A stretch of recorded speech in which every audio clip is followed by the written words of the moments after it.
एकदा तथागत बुद्ध श्रावस्ती येथील लोकांना उपदेश करण्यासाठी गेलेले होते. त्यांच्यासोबत त्यांचे काही निवळक भिक्खूसुद्धा होते. भिक्खू संघातील भिक्खू निसंकोचपणे निर्भीडपणे त्यांना विविध प्रश्नावरील वेगवेगळे प्रश्न विचारायचे. आपल्या मनातील शंका अडचणी त्यांच्यापुढे ठेवायचे. बुद्धसुद्धा त्यांच्या प्रश्नांची अतिशय शांतपणे आणि सोप्या पद्धतीने उत्तरे द्यायचे. माणसाला भेडसावणारे प्रश्न, आनंदी जीवन जगण्याचा मार्ग यासारख्या विविध प्रश्नांची उत्तरे बुद्ध अगदी सहजपणे द्यायचे. पण स्वर्ग, नरक, पाप, पुण्य इत्यादी काल्पनिक गोष्टींवरील प्रश्नांना उत्तर देणे मात्र ते टाळायचे. एके दिवशी श्रावस्तीमधील जेतवनात विहार करत होते तेव्हा भिक्खू संघातील मालुक्यपुत्र नावाचा एक तरुण भिक्खू त्यांच्याजवळ आला. त्याने बुद्धांना वंदन केले आणि त्यांच्या बाजूला जाऊन बसला.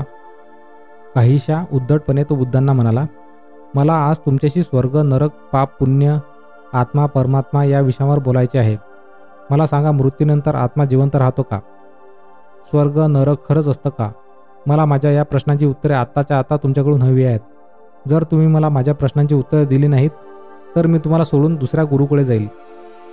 तो चिडून बोलत असतानाही बुद्धांनी त्याचं म्हणणं अतिशय शांतपणे ऐकून घेतलं.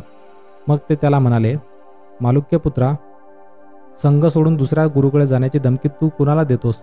तुला जायचे असेल तर तू खुशाल जाऊ शकतोस. मी तुला थांबवणार नाही. पण जाण्याआधी तुझ्या प्रश्नांची उत्तरे ऐकून घे. तुझ्या प्रश्नांची उत्तरे मिळवण्यासाठी मी तुला एक छोटासा प्रसंग सांगणार आहे. तू तो शांतपणे ऐक.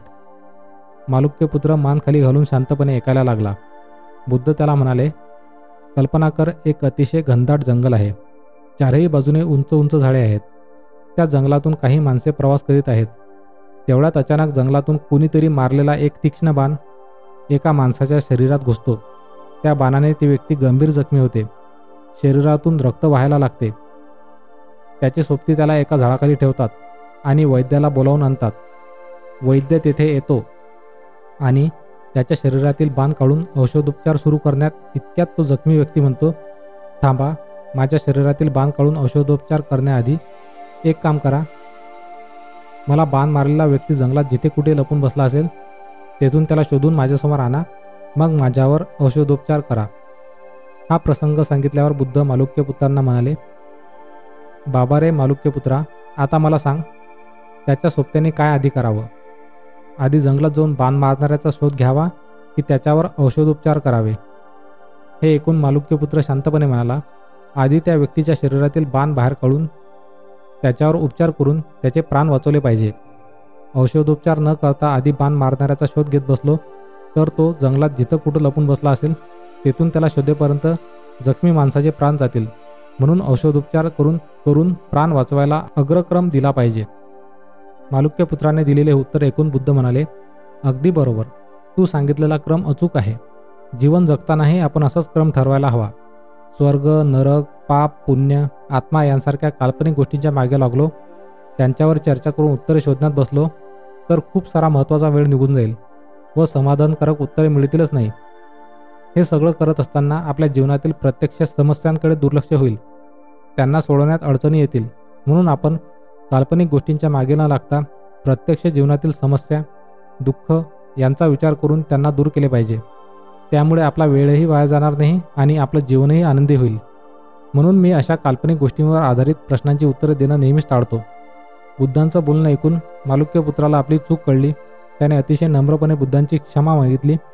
बुद्धांनी सुद्धा त्याला क्षमा केलं आणि उद्धटपणे न वागण्याचा सल्ला दिला. तात्पर्य: काल्पनिक आणि अनावश्यक गोष्टीच्या मागे न लागता आपण प्रत्यक्ष जीवनातील गोष्टीवर, समस्यांवर लक्ष दिले पाहिजे. तसेच त्या सोडवण्यासाठी स्वतः प्रयत्न केले पाहिजे. कुणालाही प्रश्न विचारताना हळूवारपणे, नम्रपणे विचारले पाहिजेत. उद्धटपणे वागू नये. बुद्ध धम्म इन मराठी पॉडकास्टचा हा एपिसोड जर आपल्यास आवडला असेल तर या पॉडकास्टला फॉलो करून शेअर करायला विसरू नका. धन्यवाद.